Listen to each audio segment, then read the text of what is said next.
Esta é uma célula procariótica, é uma célula de bactéria e o formato dela me lembra bastante o de uma mitocôndria.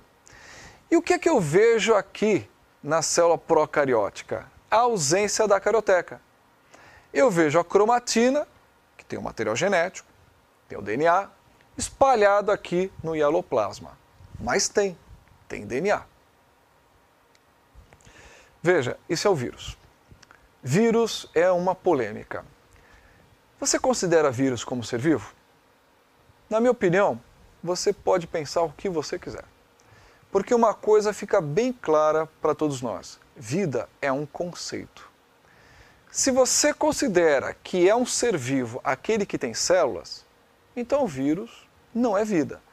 Mas se você considera que aquele que tem material genético, DNA ou RNA, e pode se reproduzir, aí me faz pensar que o vírus seja um ser vivo. Afinal, ele pode entrar numa célula e se reproduzir lá dentro. Isso é bastante abordado nas provas por aí. Você vai ser abordado da seguinte maneira: que características um vírus tem que me faz pensar que ele talvez seja um ser vivo? Você fala, o vírus ele tem material genético. Ou ele tem DNA ou tem RNA. E tem capacidade de reprodução dentro de células, mas ele tem essa capacidade. Agora, se você quiser dizer também que ele não é um ser vivo, você pode dizer que ele não é um ser vivo porque ele não tem célula. Ok? Vamos lá. Veja, eu tenho DNA. Você tem DNA, um cachorro tem DNA, uma lesma tem DNA. Vírus pode ter DNA ou RNA. E o DNA, ele tem as informações genéticas. O conjunto dessas informações eu vou chamar de genoma.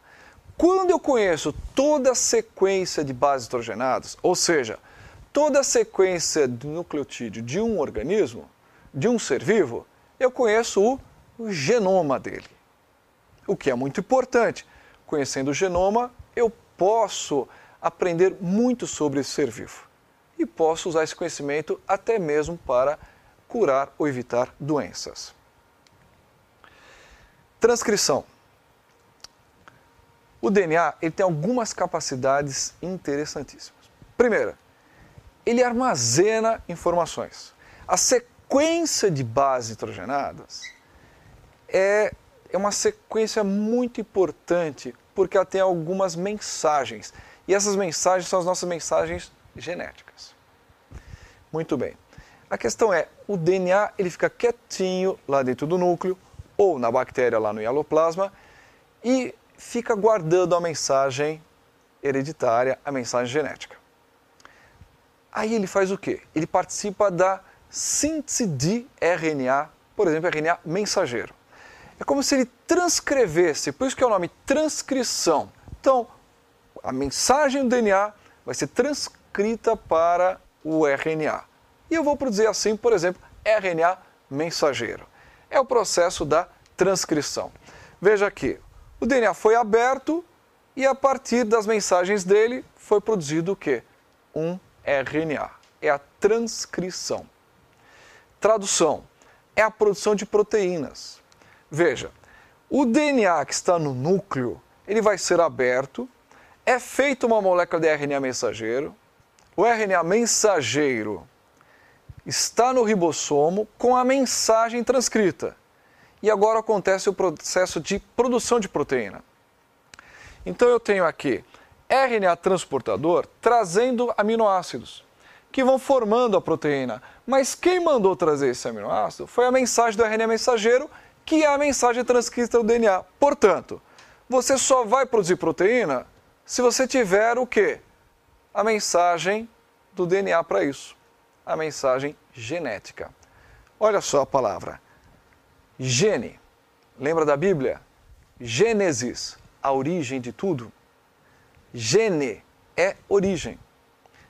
No nosso caso, é a origem das características.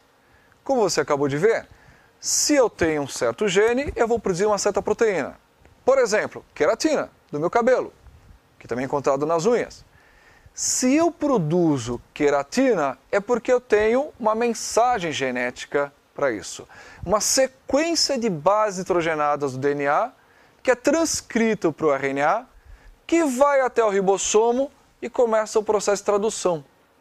Então, a tradução da mensagem genética seria a produção da proteína. Portanto, se eu tenho queratina, eu tenho um gene para isso, eu tenho DNA para isso.